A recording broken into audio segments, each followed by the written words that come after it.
Let's fucking go. This is the Outlaw Apostle Podcast. I'm your host, Troy Neff. I'm the fucking guy. The other fucking guy is Leo. Leo, what's going on, man? Not much, Another beautiful morning. It's a Wednesday. We're at hump day. Hell yeah, we are. Rocking the week. It has been a busy week so far.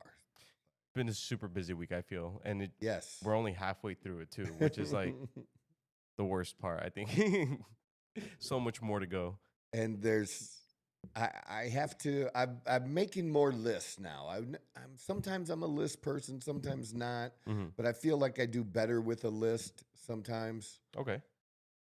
Just seeing it staring me in the face, like, take care of this thing. So, yeah, I'm going to do a little bit more of that because it just seems like there's so much on the plate. And I want to cross stuff off, and I feel better when I cross stuff off versus at the end of the day, like thinking, well, I still need to do this. I still need to do this.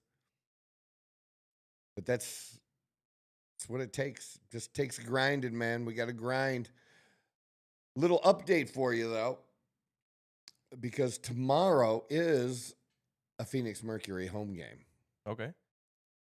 And as we know, and as I reported on last week, that on Friday that I was asked, I don't know if I was asked, I was told to leave.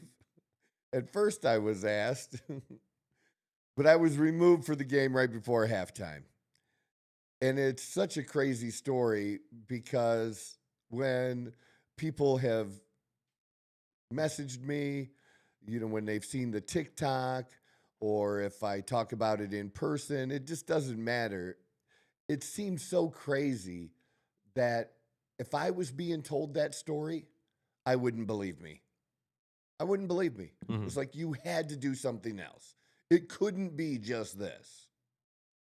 And that's why, like in the video, I try to, in what we did on Monday, talking about it, I tried to give enough background information, on other occasions where I yelled out onto the court, put in Brown or something like that. Tried to give people the full scope, but still, it's super hard to believe. Well, I talked to my rep late on Monday. He was going to call me yesterday, and basically his boss called him. Okay. So the dude that's head of sales. Okay. And he kept it short. I think he's only told me he's only been with them for a couple of months now. He kept it short, and I'm allowed back at the games. It's okay for me to come to the games. Okay, nice. That's good. Yeah. Well, the thing is, I'm not done yet, and I explained that to him. Okay. I'm not. Like, that's not okay with me because even he was still not able. His message was that I could come back, but he looked at whatever the security report was, and I'm like, yeah, you're still not telling me what I did. The information is still about the coach instructing them. It's not like there's security all around, and I'm super close to security because there's more security on the floor to protect the players and coaches and everything, right? That. Yeah. And so there's way more security around. And it's not like I did something and security came up to me. That didn't happen. So it wasn't something they heard or saw. It was just they were instructed by the coach. And I told him, like, dude, I think I deserve an apology. So I don't know what's going to happen or if that's going to happen. We are going to go to the game. I have some days left. I'm not purchasing my playoff tickets yet.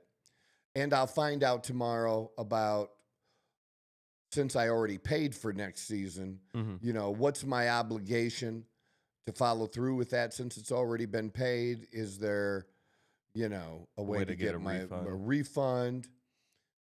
If I choose to go that route, I really want to go to the games.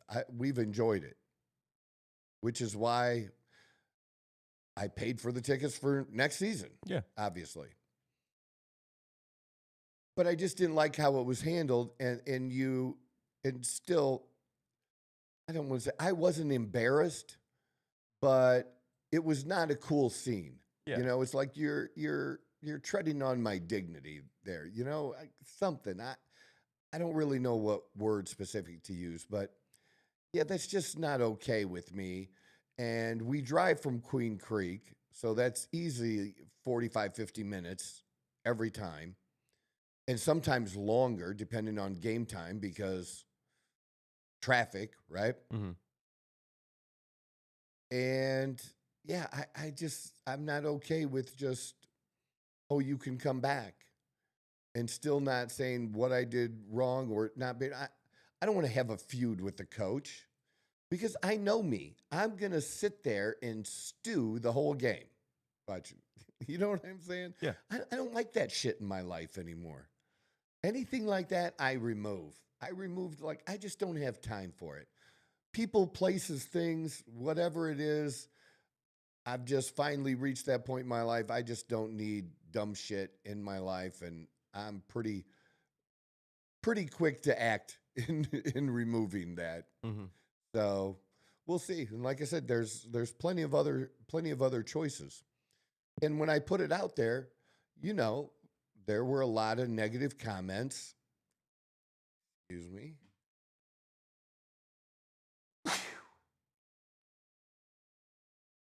There were a lot of negative comments about the WNBA, obviously. Like, well, that was your first mistake, was going to a WNBA game or whatever. You know what I'm saying? Like, and then I got to defend that. That's Look, that's something we have I would say. I'm not gonna yeah. lie. And that's okay. I get it, but it's like I respond like I'm not mad, but I'm like, Yeah. look, we have a good time. That's what it is. That's funny. So I wanted to give that update. So that's where we're at. Is I'm not banned from attending games. I can go to any of the rest of the games that I want to, but I still don't feel like it's resolved to my satisfaction. Gotcha. And there's two parties in this. They're not the only party. It's not just about them making the decision of whether I can come back or not. It's also about the decision of, do I want to go back? Yeah. I didn't even think about that. Yeah. Yeah. Well, I don't think they are either, to be honest. So we'll see what happens with that. What kind of I will say, hey, the Mercury won again last night, which is great. That's good. Away game in LA. You know, that's something we haven't done. We haven't seen any away games this year, and we probably won't. I don't suspect, but that would be one I would go to just because I like LA. Yeah. You know, like, hey, I want to go to LA, and we might as well go when we can go to a game, have something to do there.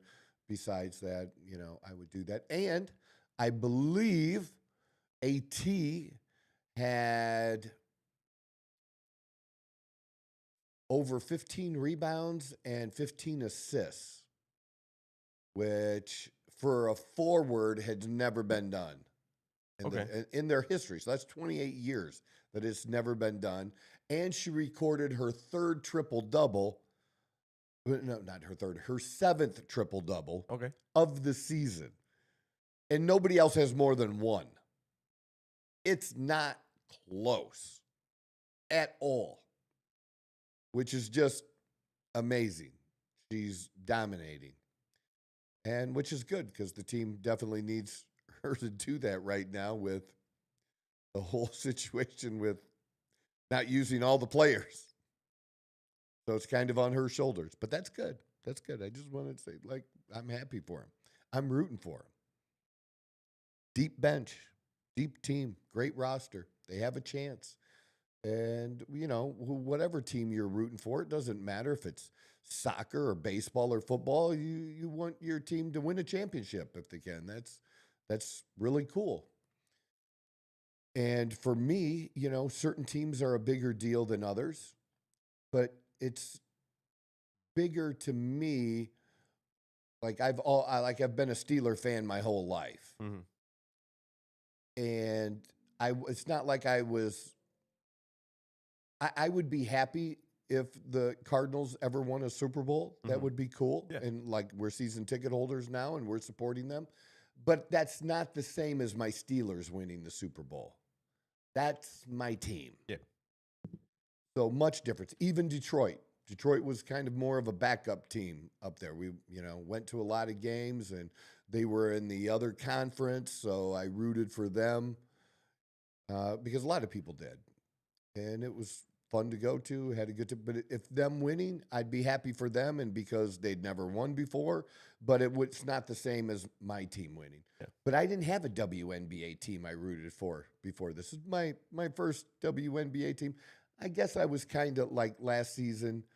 I was a Caitlin Clark fan. Yeah. Wasn't necessarily bought into, and I'm still a Caitlin Clark fan.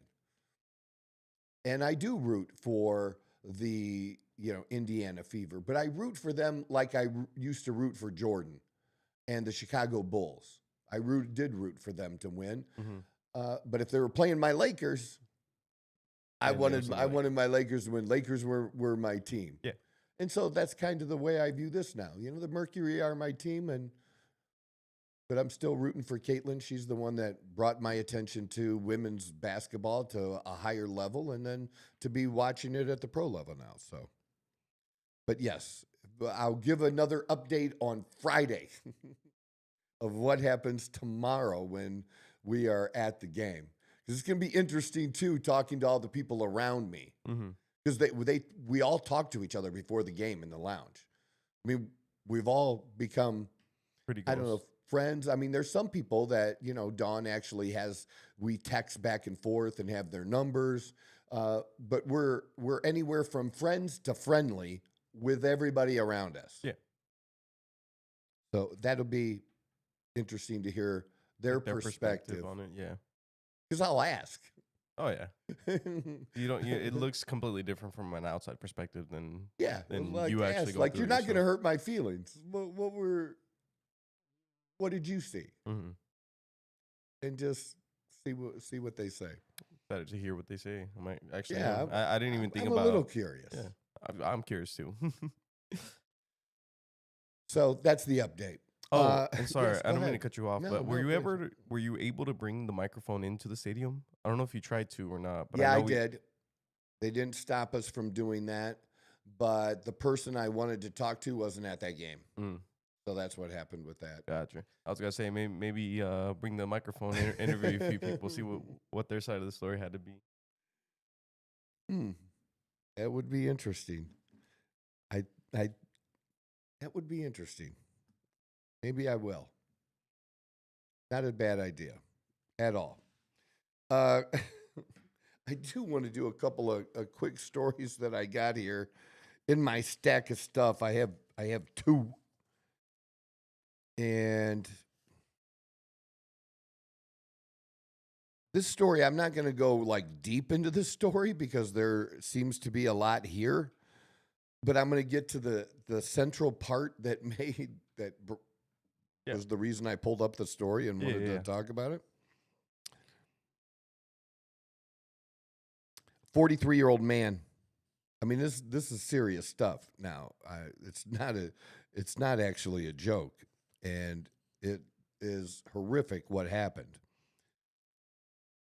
But a 43-year-old man killed his girlfriend in Missouri, stuffed her body in a pink suitcase, and then kidnapped her 3 children, took them 400 miles away to Iowa, and then abandoned them there to flee to another country. Mohammed, that's the name, permanent resident from Somalia, pled guilty to kidnapping. He came onto police radar July 16, 2019. So this actually happened quite a while ago. Yeah. Or that when he came on the radar. When he called 911 to say he held a knife to her throat and tried to force her to have sex with him at their apartment, which is in the Ozarks. He also expressed McCormick. Oh, that's who he killed, was Jessica McCormick. Also expressed concern that Muhammad would harm her children. So they were having issues for a while. Mm-hmm. So they got into police rushed to the apartment. He fled the scene. It was the last time that McCormick was seen alive. McCormick and her kids, who at the time were 4, 2, and 6, were reported missing on July 17, 2019.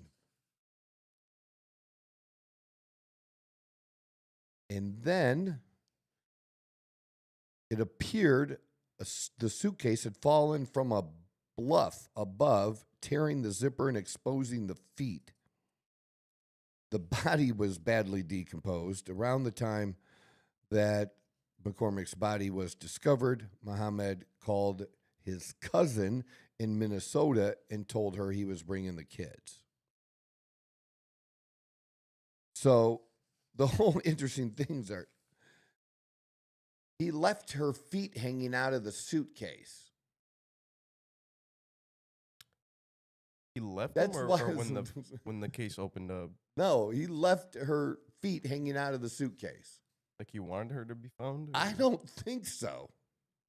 That's what was so weird about this. That this happened and how that was discovered was just kind of crazy.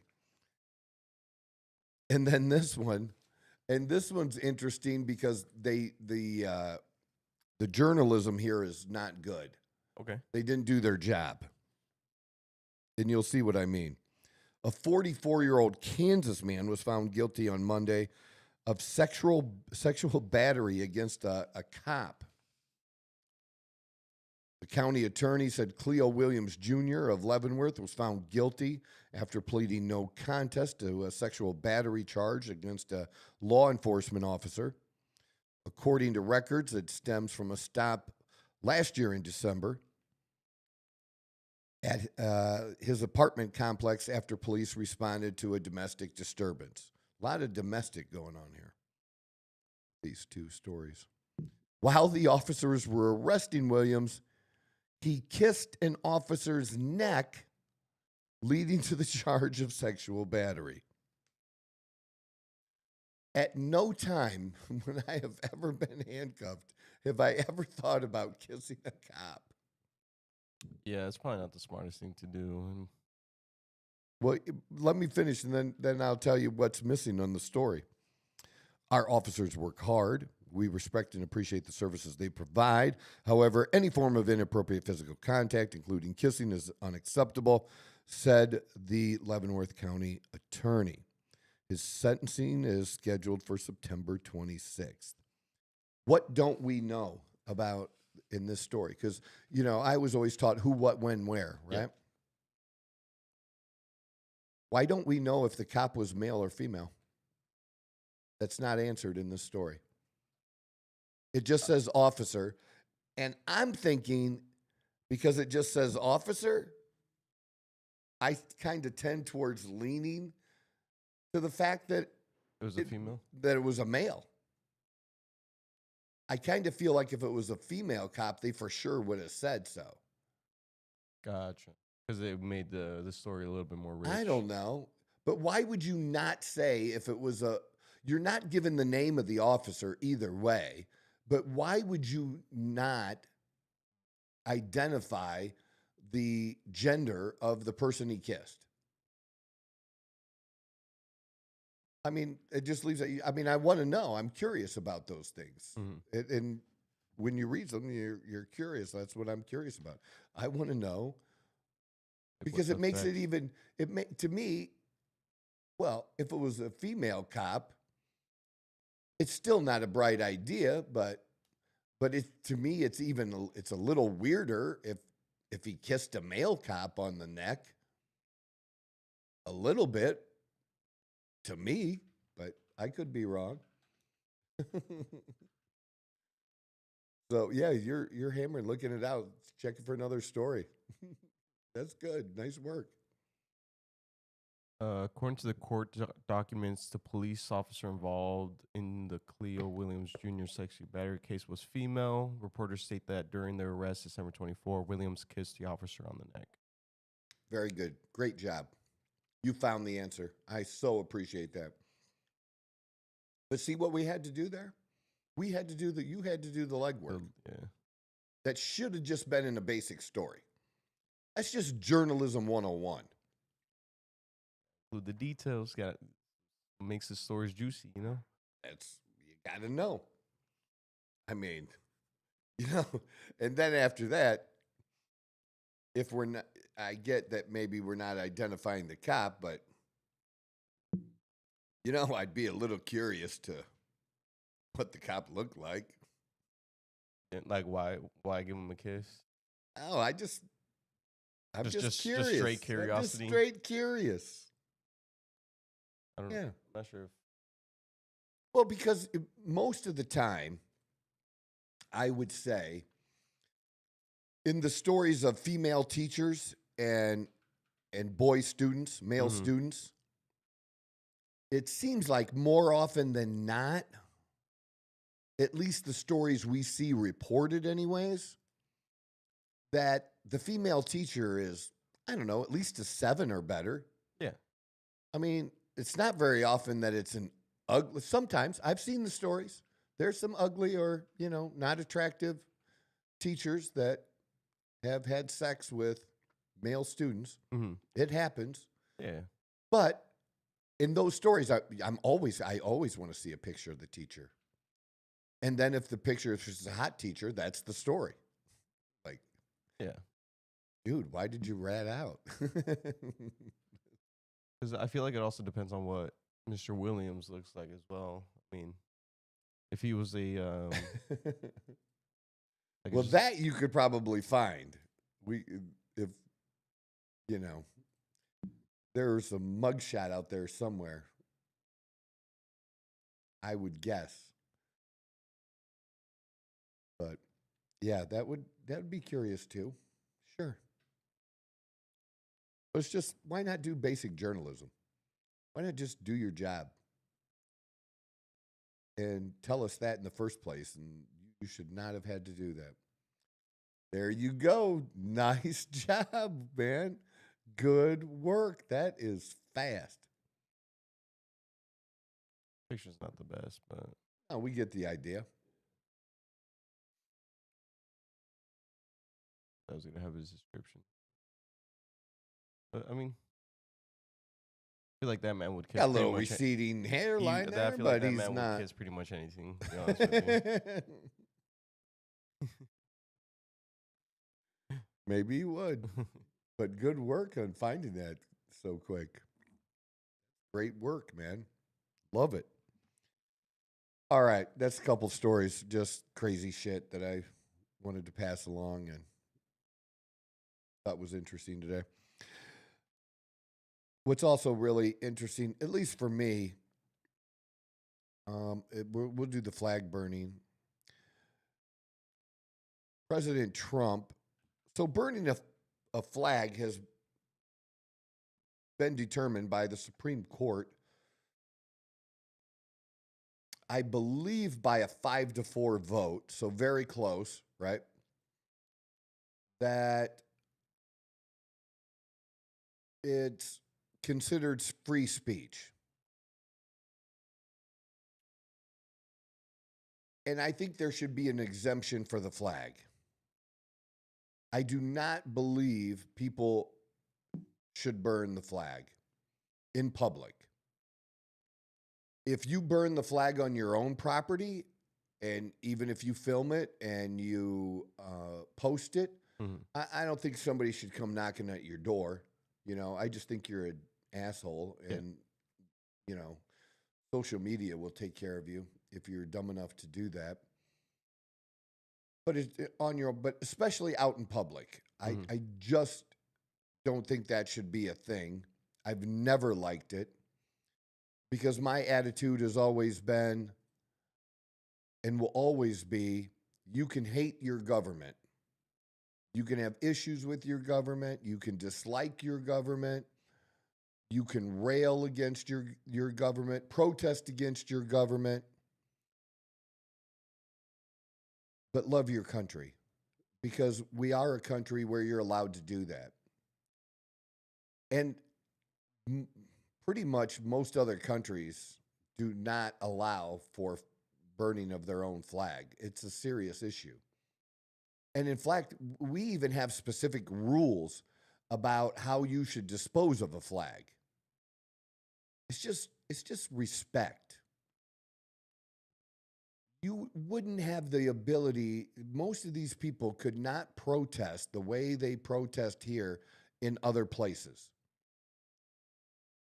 It's not allowed. Those leaders in those countries crack down on that. But this is different.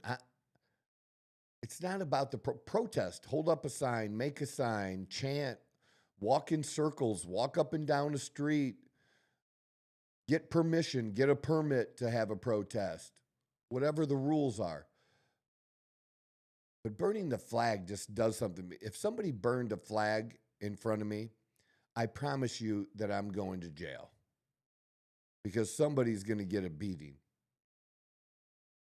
I'm jumping in on that. I wouldn't just watch that.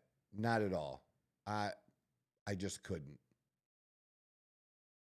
Doesn't mean I'm tough or a badass. It just means, yeah, that shit's not cool with me. And here's the other thing I always wondered, and I'm pretty sure I'm correct. Since when are you allowed to just throw something in the middle of a street or some other public place and pull out a can of, lighter fluid and then set whatever it is, flag or anything, just set it on fire in the middle of the street? I didn't know that was something you could legally do. It was? Like, I don't being think sarcastic, it is. or No, I'm not sure. I think in most places, most of those things, it's like that just in general, not even being a flag, that you just can't go. So even though it's a flag, and maybe if we say, oh, well, the flag is as it is now, it's free speech and protected, and you can't prosecute people for burning the flag. Why can't you prosecute people for burning something in the street, which you're not allowed to do in most places? Yeah. Is that what this is now kind No, of? what this is Trump trying to get is instructing his attorney general to take steps that maybe this will get in front of the Supreme Court again.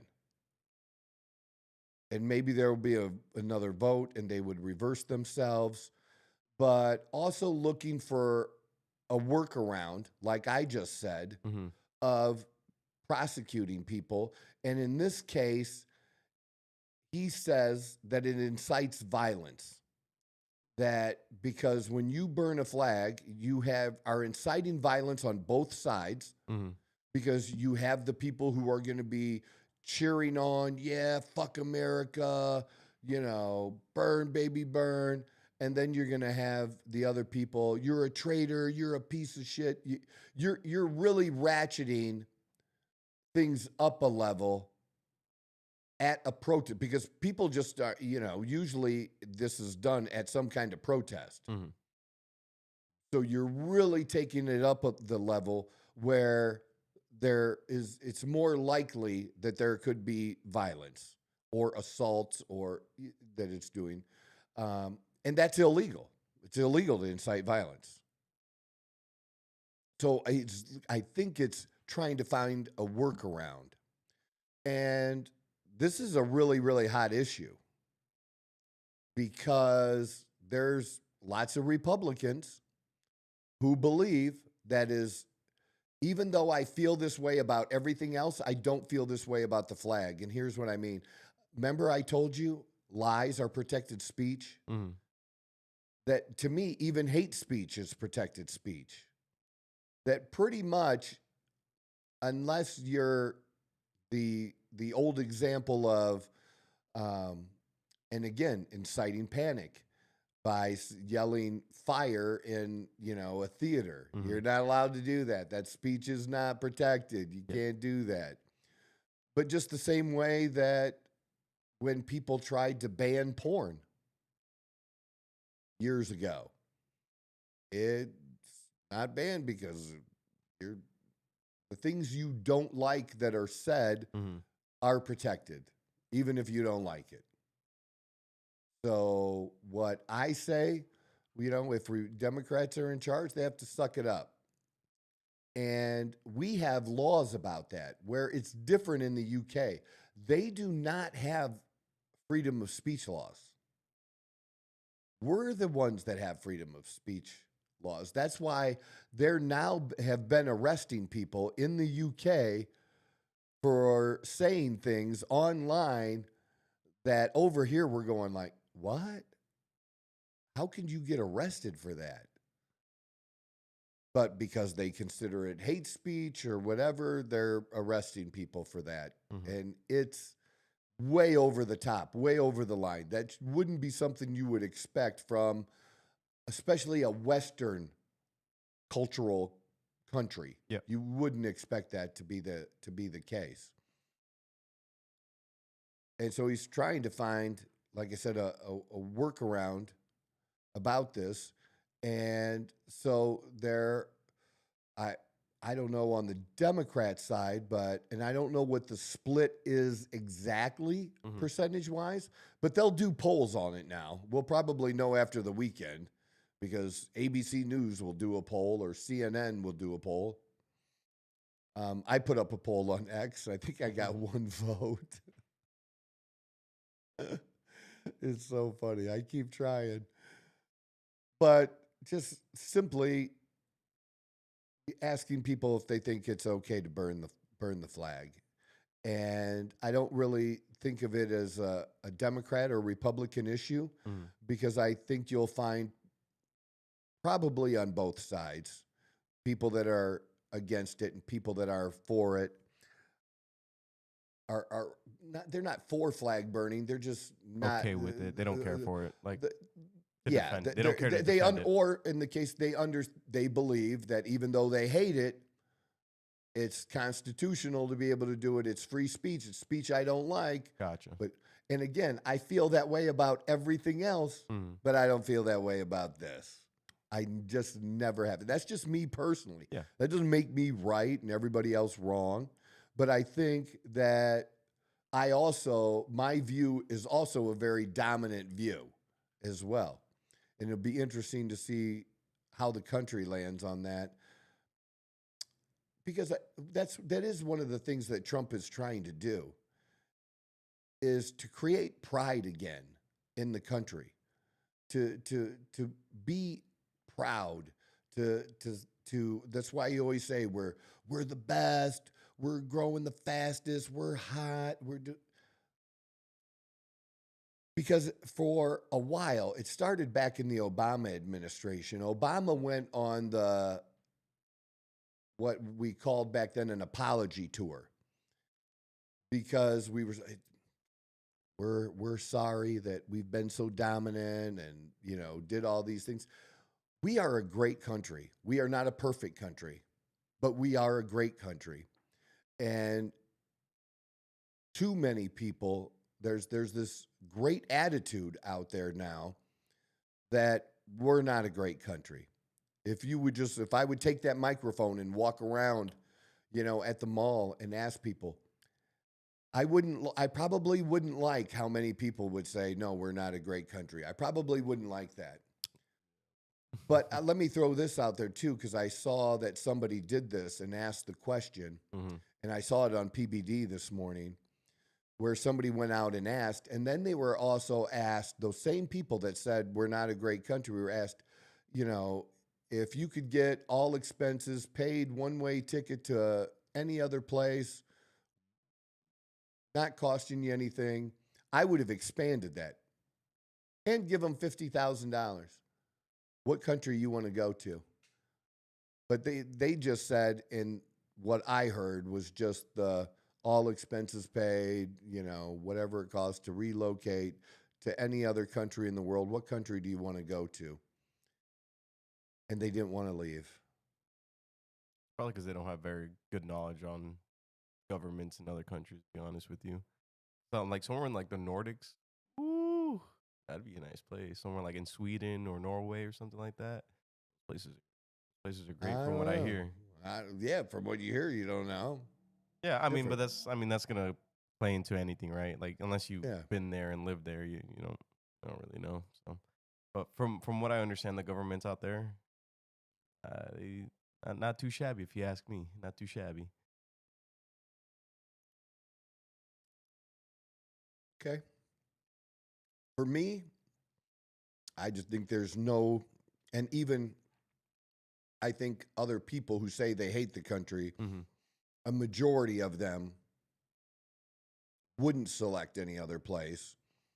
And mostly because they know that even compared to a Norwegian or, you know, Switzerland or Norway, Yeah, yeah, yeah. basically was the countries you're talking about, that the opportunity is still probably greater here In what to do, sense? To do what exactly? to live whatever kind of life you want to live and to do whatever kind of work you want to do, that you have a Oh, greater opportunity here I don't know if I than can agree with anywhere that. else. I don't know if I can agree with that. To be honest with you. Well, I kind of base that on too. I base it on the fact that most innovations Mm-hmm. and things, they're not coming from those places. I'm not saying it never happens. I'm Yeah, saying it's not coming. It's coming from here. People are doing great things here because you have the best I mean, opportunity and chance some to do people, that but here. I don't know if I agree with that. I mean, I don't know if I have the facts off the top of my head to like go back and forth with you, but I don't. If I do a little bit of research, I believe that I can probably give you enough reasons as to why I don't believe in what you're saying there. Because I do believe there's a lot of like innovations, a lot of like big things that come out of different countries. All right. But You know but what? like I said, I don't have the facts No, to I back them up understand right that. now. So, No, but I understand that. but I What do. I would tell you about that Mm-hmm. is just my own personal experience Mm-hmm. is how many foreigners Mm-hmm. come here for their education or even part of their education Mm-hmm. and then go back home. Yeah, they might be German. They might be, going back and that's where their family is, that's where their roots are. Mm-hmm. But the opportunity was here. They came and took advantage of an opportunity here and then went back home. And we still contributed to that. Sorry, I'm curious. I'm gonna start looking things up, but You can can look it continue up. on. No, you can look things up. But what just on the Bernie principle Yeah, of flag burning, I just find it very similar to the not the Pledge of Allegiance, uh, the the kneeling debate gotcha. Okay, that we had. okay. When Kaepernick was doing all that. Yeah, Yeah, yeah. yeah, and well, even today, I can link it to. I can say that for every when they play the national anthem at the Mercury games, Mm-hmm.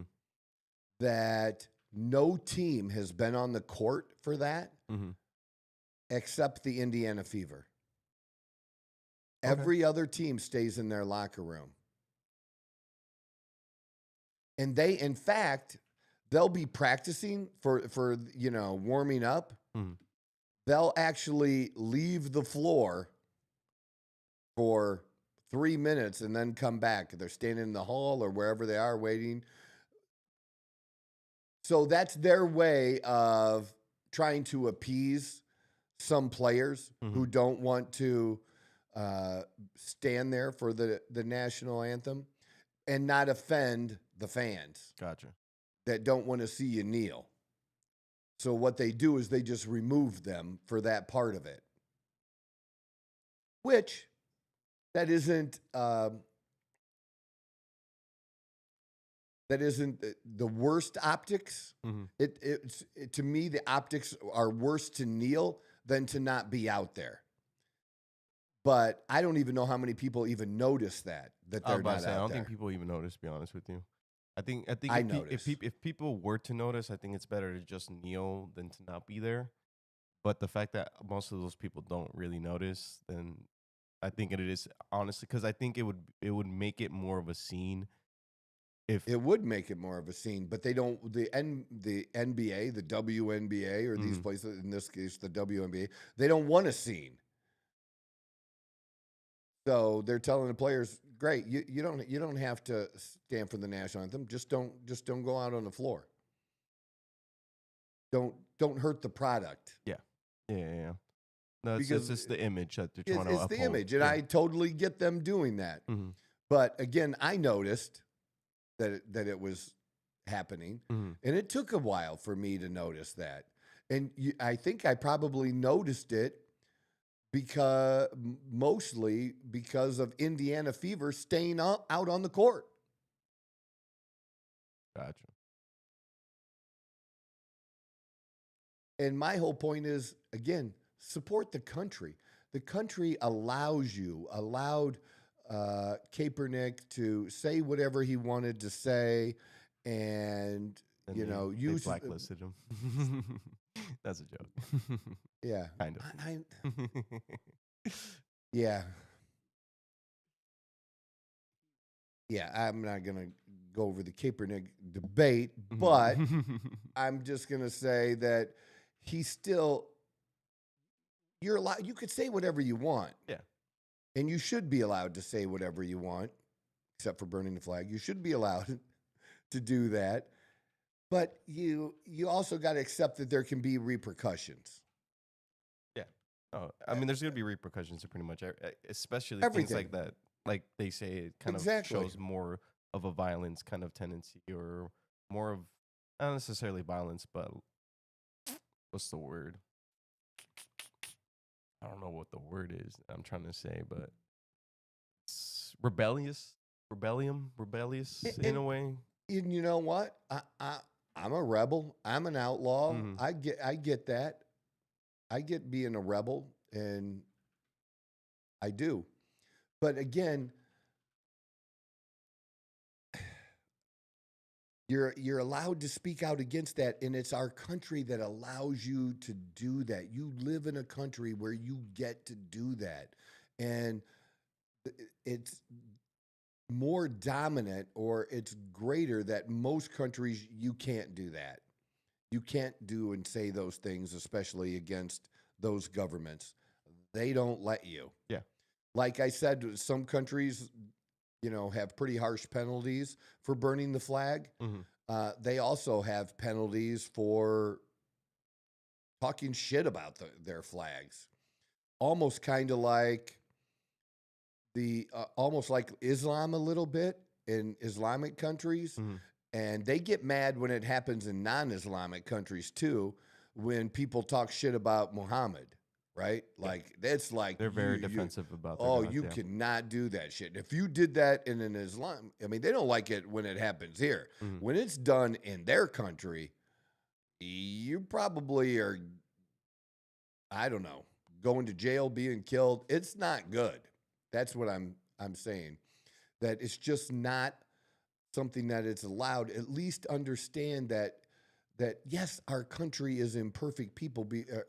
Is imperfect because we're an imperfect people.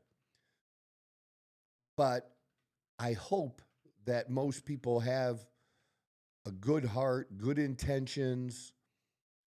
I'll give you another example you can pull up. Mhm. Oh, that's pretty cool.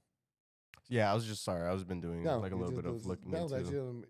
on the opportunity here. Yeah, the first thing I don't know if the first thing No, I go like ahead. looked into was whether or not when it comes to education, where in the world is quote unquote the best place to go, and where is the most popular place people go to educate themselves. And there's a few countries that quality of education kind of sit a little bit higher on specific kind of things, but the U.S. is the most popular place people go because of the prestigious universities. So then after that, I asked, is the most Yeah. prestigious? Go ahead. No, I was just going to add, I don't think we have the best K through 12 education in the world. hmm It's just more But of the opportunity. universities, definitely, we have the more elite universities. So and then that's why I asked. So the next question I asked was: are the most prestigious in schools in America because of the education or because of the social status behind it? Because that's a lot of people use that as a social Yeah. status thing, right? Like, oh, I went to Harvard, I went to this, I went to that. Um, and I mean, Well, it's a mixture of them too. But like historically, Harvard, Yale, Princeton, they've been around for so long with such elite kind of people behind them that it does. That's what initially I kind of had that reaction because I do believe a lot of our schools in the U.S. and stuff like that. It's mhm. more status than it is like actual genuine like quality top of the top of the top. Well, I think it depends on what you're doing Mm. as well. Yeah, and I guess that's what Like, depending let on me just say, specific things. yeah, if you're going to be a doctor, Mhm. do you want a doctor that was trained in the U.S. or somewhere else? I think we probably lead that by a pretty large amount Let's find out. on If I'd be on honest with doctors. you, I think some Asian countries probably have better doctors than. But they got trained here. Let's find out. I mean, where does India send their people to get trained to be engineers? I'm not sure. Here. That's where they come. Why is it that now there's controversy, Mhm. and it kind of goes with this? Why is there controversy that Trump may allow China to continue to send 600,000 students, like an incredible number of students? I think that number is crazy high Mhm. to the U.S. to go to college. China's sending 600,000. That doesn't seem a lot to you? China's Yeah. population. I don't know. I don't know if that No, number. that we're letting that many here, though. Oh, That's a here. large amount Gotcha. of Chinese students here in our country, man. Mhm. I mean, I guess if it was 100,000, I might think it's a lot, but it wouldn't shock me. 600,000? And that means that in many cases, because of their ability to pay cash Mhm. and different things, and the way that schools are compensated for that and how they make a little bit more is what I've understood, that it's taking spots away that if they not as many were allowed to come here Mhm. legally, Yeah. with Visas or whatever whatever. the visa is for education or whatever, Mhm. that those would be spots available for American students Gotcha. at the elite universities. And more of our people would get a chance there. And they're just saying, hey, isn't that America first? I thought we were America first. Why are we allowing these people to come from other countries and take spots that our kids can now not get? I'm just saying what the argument is. Yeah, well, my argument would go back to the prestigious thing about schools, right? Is that they Of want course. to be known as the best doctors come from here, right? So what they probably don't care whether they're American, Chinese, African, like they just want to be the best. I don't So disagree with that's that. probably why that they don't really care too much about whether they're Americans or not. Maybe the universities don't, but other people do. But as I understand it, that the reason Trump may be agreeing to it when normally he wouldn't necessarily agree to this Mhm. is it's a part of the negotiation over the tariffs and everything. Gotcha. That it's just negotiating with So it has China nothing how to our do with relations. yeah, just kind of like a side It's bit something kind of that thing. they want, that China wants, Yeah. and that what we want. And again, this was I picked this up on PBD on Patrick Bet David. Is the one thing we want that we thought we were going to get, and then there's been a block put on it. Mhm. Is remember we want at least control or some. We want to have majority control over the Panama Canal. We do not want China to have the ability, not just militarily, but economically Mhm. to put a wrench in our shit by closing that shit down. Because that would fuck us 3 ways to Sunday, man. Like, big. Because I didn't realize how many more. It adds like 9,000. Instead of Miles, 9,000 miles, it's 14,000 miles. because you got to go all the way around. Yeah. So you think about that. That's a lot of additional time and Shipping costs and a lot. huge, huge. You think you're paying a lot for shit now. That would. And two, in case of war, being able to get our fleets to where they need to be in the fastest possible way. Mhm. So it's in our national interest. So which is more, the question was, which is more important? For us, is the student thing more important to us, or is the Panama Canal more important to us? So maybe we allow this because the Panama Canal is actually more important to us. Mhm. It's negotiation. But it also goes back to our discussion is where I don't think China just wants to send their kids here because that it's that they're the most prestigious universities. I'm sure that plays into the role. That plays into the role that anybody wants to go anywhere. Is what is that university known for? You know, if you're just trying to get a degree, so you have a degree, so you get that interview, you know, it doesn't matter. But if you're law school and you want to get a certain job, or you want to, you know, maybe take your law degree and work in Washington, D.C., and there's different prestigious firms and, you know, different places look for just Harvard or just Princeton or whatever, get preference at these particular places. So I can definitely see that, but China's sending them here. They're not sending them to Canada. They're not sending them to the UK. They're sending them here. I just think just the opportunity Mhm. as well. And then there's probably some nefarious shit too. It's China, for God's sakes. You just kind of have to understand that. But all that because we're talking about the flag and the flag burning. I don't know if I was trying to ask you, are you okay with flag burning, or are you not okay with flag burning? I don't really care, to be honest with you. So you're okay with it? Yeah, Somebody, it doesn't affect me either way. well, I would say it doesn't affect me directly either, Yeah, but I still, I get it. I'm more strong about it that I just don't, I totally I understand. definitely don't like it. I just think, in my opinion, things like that are very dumb reasons to get mad. In my opinion. I do want to be cute about this though. Mhm. Look up what's the penalty for burning the Mexican flag in Mexico? Pretty sure it's like a lot of time in prison. Yeah. I'm pretty sure they don't allow it. No, I know for sure it's not legal, for sure.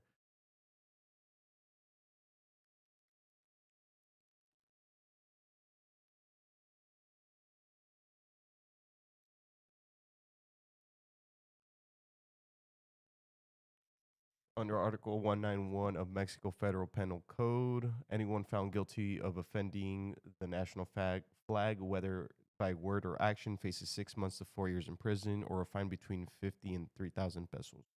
Which Or is nothing. both. That is that's no money. 50 pesos, even 3,000 pesos It's is nothing. Yeah. It might be, I don't know, 80 or $100 or something like that. It's nothing. Do, do, do.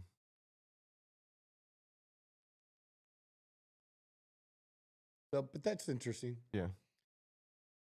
Because I know you can go, because I remember hearing a story from one of my uncles saying that like one of his friends got taken to jail because they were drunk and like the flag got burnt or whatever, and the cop that ended up pulling him over was just mad about it and put him in jail.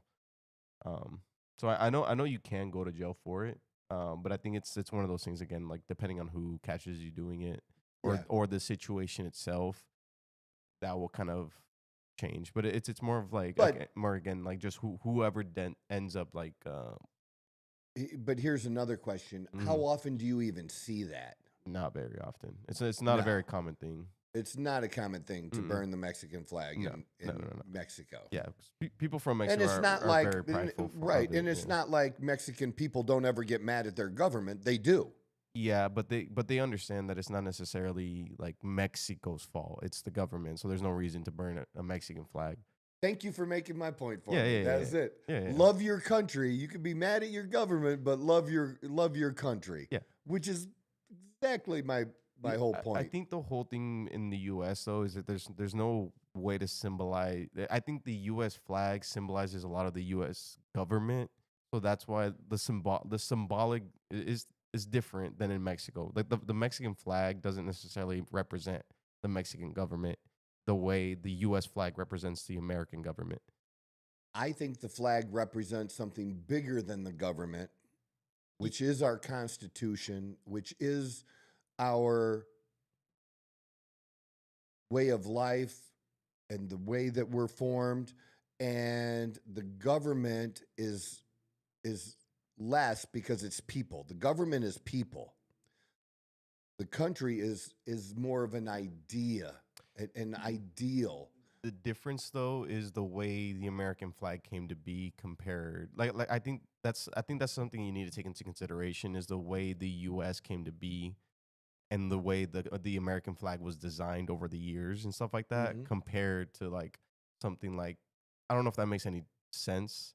It's like the history the American flag has compared the history the Mexican flag or even the Switzerland flag or whatever flag you want to use. So whose history is stronger? What do you mean by stronger? Well, because I'm not saying as more of a private. There's so much history behind the U.S. flag. Yeah.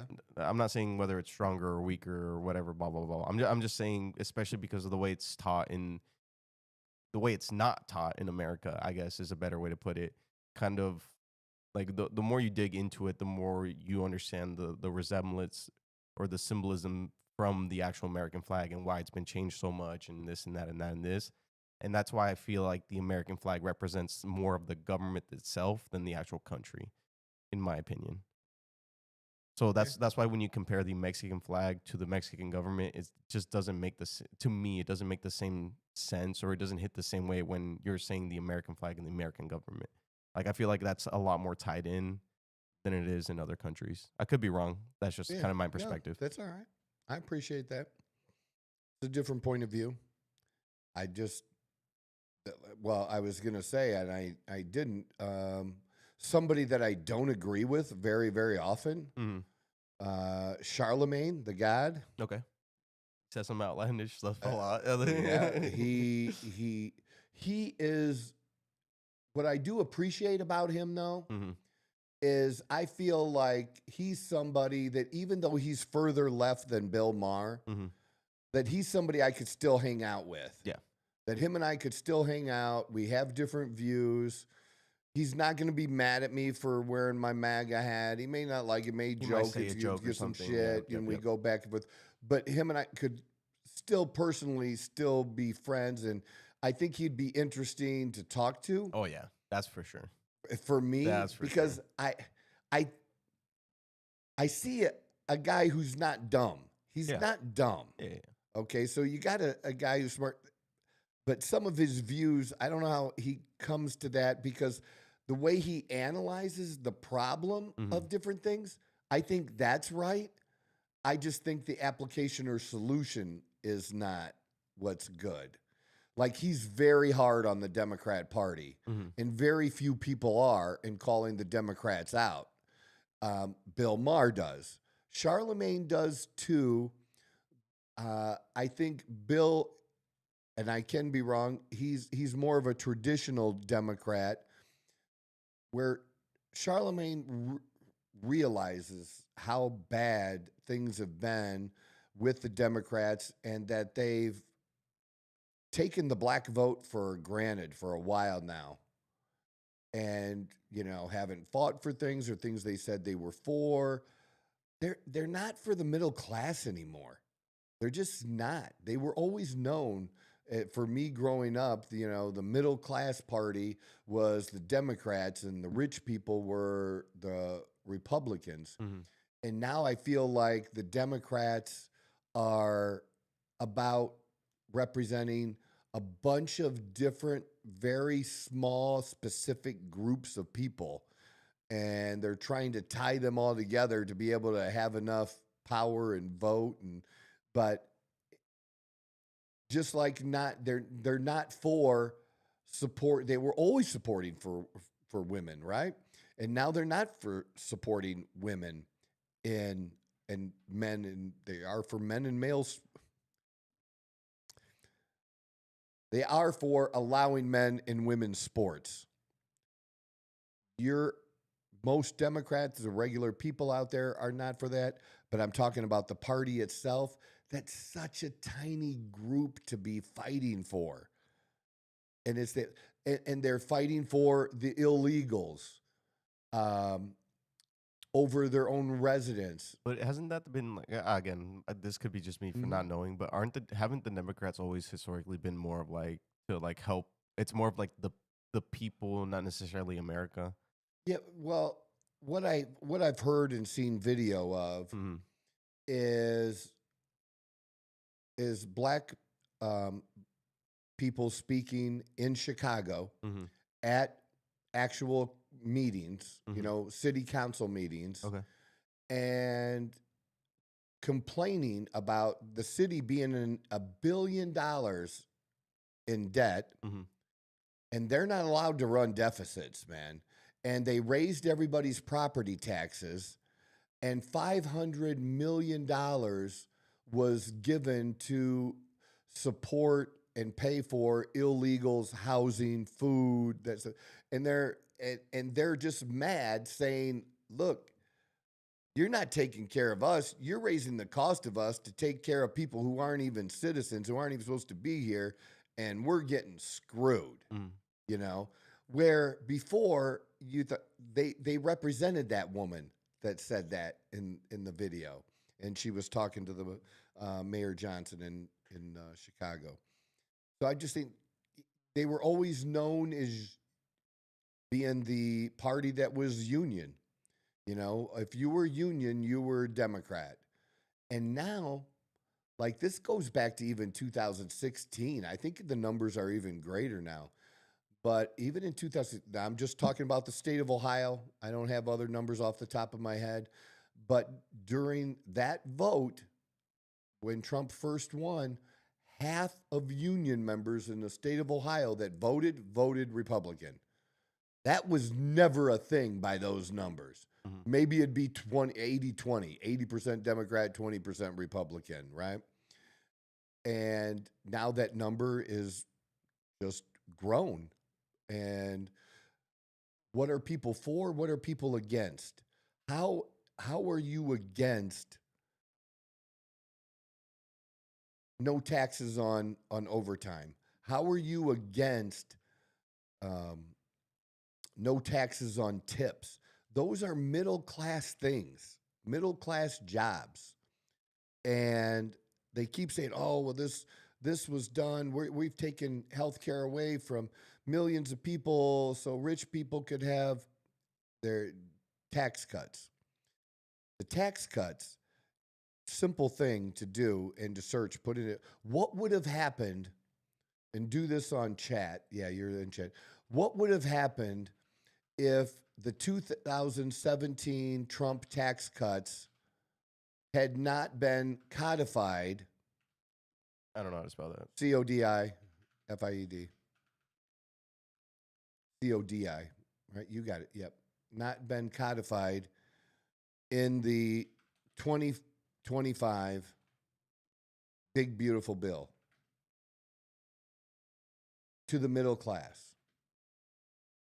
Yeah, go back to what would have happened to middle class taxes.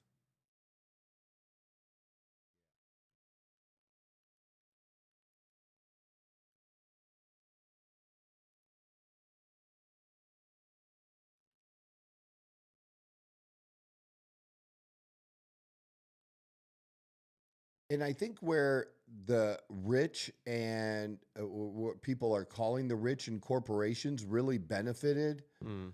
is they benefited from being able to deduct more equipment right up front. Like instead of spreading it out over so many years, like let's say you have a small construction company and you wanted to buy a new dump truck, you can deduct that all in 1 year. But it also it's creating jobs because you're buying the dump truck, you're using the dump truck to use to help build roads or haul stone away or whatever. Do you see what I'm saying? Like Hmm. it's good, it's positive, and the person's just allowed to be taking that up front versus spreading the cost of that out, which is a help to the business, but you're still going to end up paying taxes. Maybe you pay taxes less than 1 year, or a business can get their taxes down even near zero 1 year. Hmm. And then the next year is going to go to 15 million in taxes or what. Do you see what I mean? It's Yeah. bigger fluctuation like that. Where people who have hourly jobs, they don't see their taxes fluctuate like that. Where with rich people, they can do certain things at certain times that they can't others. Yeah. And so it might be way lower. And you're like, that's not fair. But oh, how about this year that they didn't show you that this dude paid 30 million? That's kind of what I'm getting at.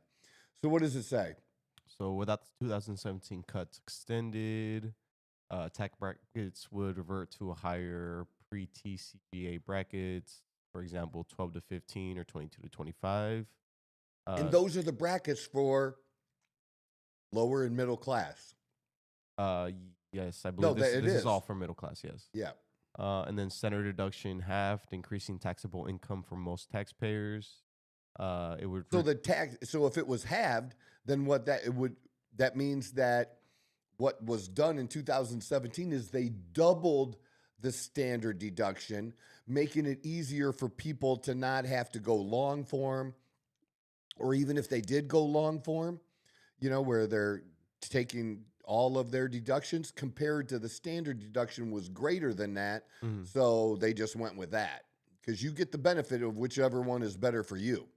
Gotcha. You don't take the way our tax code is, you don't have to take the choice that is going to cause you to pay the most in taxes. If there's a difference between the two, you can do the other. Gotcha.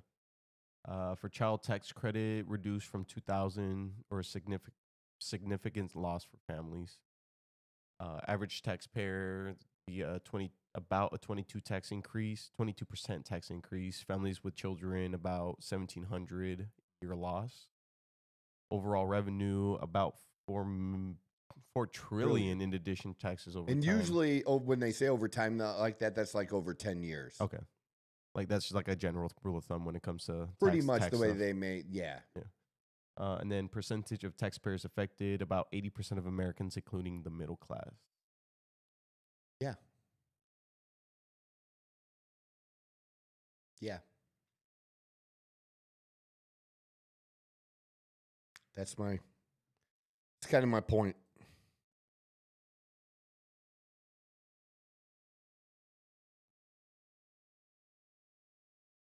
I think it's,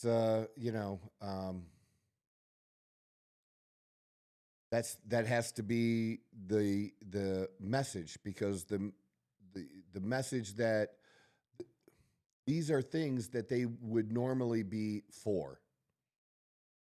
I think Trump is doing some things that are totally brand new, like taking ownership in Intel Mm-hmm. and that being given to us. It's new. Some people are trying to paint that as socialism, and it's not socialism at all. Socialism, communism is about taking total control over production. Having a stake in something is different. Don't we have a stake in it when there's a company that is going to build solar panels and we guarantee their loans, and then they don't pay those loans, and then the government has to cover it? Okay, but they were given that, or given grants and money. What do we get for that? Those grants and money, we typically get nothing. And in some cases, if it can turn out bad, and we're taxpayers are on the hook for it. Trump is trying to protect the average person. Like, look, our debt is too much. Why aren't we getting a stake into it? Because there's a couple ways to build a business. One is to borrow money, right? And another way is you raise money from investors. That might even include the U.S. Now, I think what Trump did, I like the idea that very smart people should be getting together and figuring out how we can maybe do something like they do in the Arab countries, where they have a sovereign wealth fund, where the country itself has a big, giant pile of trillions of dollars that they are able to use to deploy and invest and get a stake in it. Now, look, it's real simple. You don't have to let the government into your business. You don't. But if you want that government money, why shouldn't we get something out of it? We bailed out those banks. We bailed out, and we did get, I think, some ownership and shares in that when we did that. So they're acting like this is new. We've done it before, but maybe we need to do it on a bigger scale, or find a way for that to work for us. Because China is a communist country, but they've found a way to add some capitalism to their communism. Maybe I'm not saying we should add communism to our capitalism, but maybe we should find some ways where it is okay. We can't say we don't have government involvement now, or that government isn't picking winners and losers. They do. They've done it. They did it with the banks. But how about we get something for it? What can we really lose by us getting $11 billion stake in Intel that we didn't pay for? That's $11 billion right off the top. What if that shit grows? And what is your debt? You have your assets and your liabilities, right? Well, one of the things that Trump is doing is growing the assets. What if we grow the assets too? Besides taking in tax money to pay down the debt, and instead of just adding tariffs to pay down the debt, instead of, one of the things we could do is borrow less, right? Get a balanced budget. That would help too. But another thing we can do is we have assets. Why not use our assets to help set that, or get a stake in I don't see how it's bad for us to get a stake in the game. But either way, it doesn't affect Trump one way or another, man. It does not affect him. He gets no personal benefit from that. Now, he can benefit from an overall good economy. You know what I mean? Yeah. But this particular transaction, he gets no benefit out of it. The benefit is to the general American population. That's the deal that he worked out. And what I want to see is, and I'll use a different example. It's something that's been going on with the policing, everything that's been going on in Washington, D.C. since we brought in all the different federal agencies, brought in the National Guard troops. I think if I was a Democrat, I think a great idea, and this is a great idea for Republicans too, and Republicans should offer an olive branch to the Democrats. Give them a seat at the table. Don't just ignore them and say, you know what? We tried it one time. We didn't really get it right years ago. We undid parts of it, but it's gone too far now with no cash bail and somebody getting arrested and just let out, that's not cool. Why don't we have a crime bill? And why not do something? Offer to work with the president,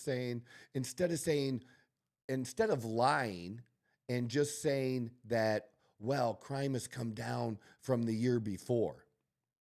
Well, crime dramatically increased over COVID. And, so I think it would be more fair to compare where levels are today to where levels were at more in 2019.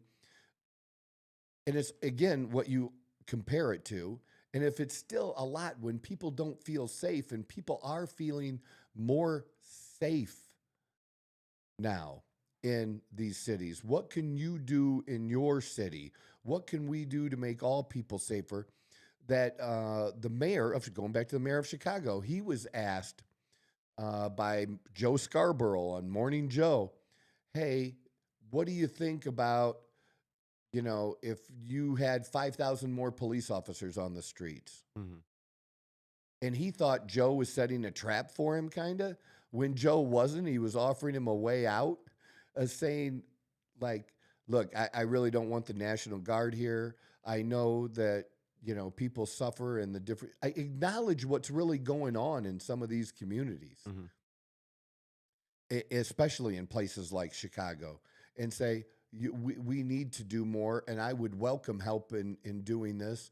And I would like to see our senators and our, representatives work in Washington to maybe create a new crime bill that would, attack these problems of no bail and just releasing people and, more police on the streets.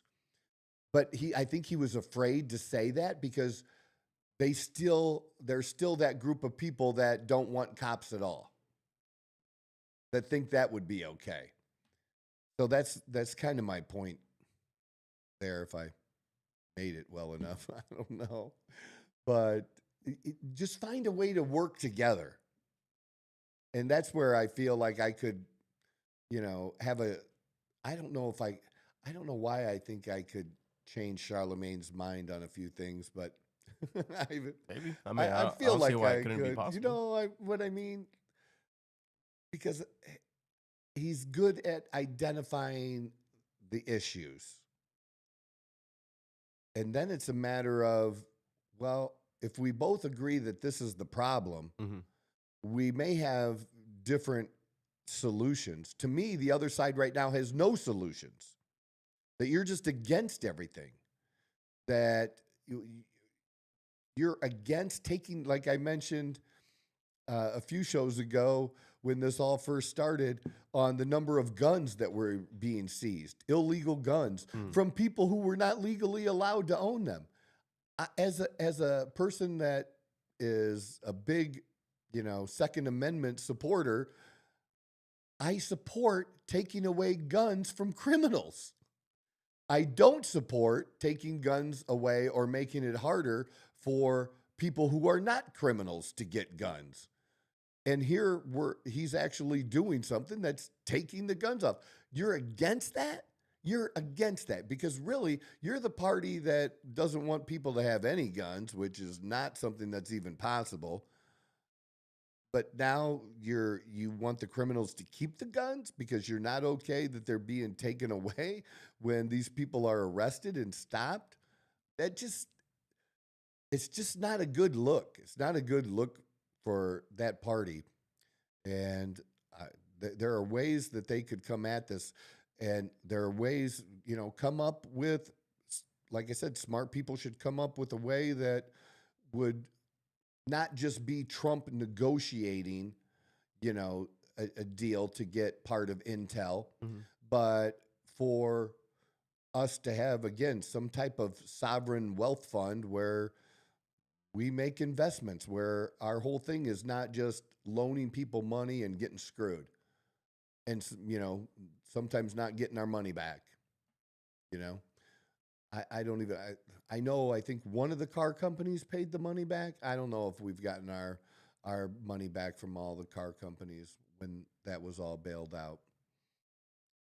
So that's just my thoughts on the money. All right. So Friday, we're going to talk about RFK. We're going to talk about Dawn and I getting our body fat tested and some other personal shit that's been interesting. We'll do a couple of the other things that we've had on our list we haven't gotten to. Okay. We'll kind of clean that up on Friday. So there we go. that's it. That's what I got for you today. That's my rambling for today. This is the Outlaw Apostle Podcast. I'm your host, Troy Neff. I'm the fucking guy.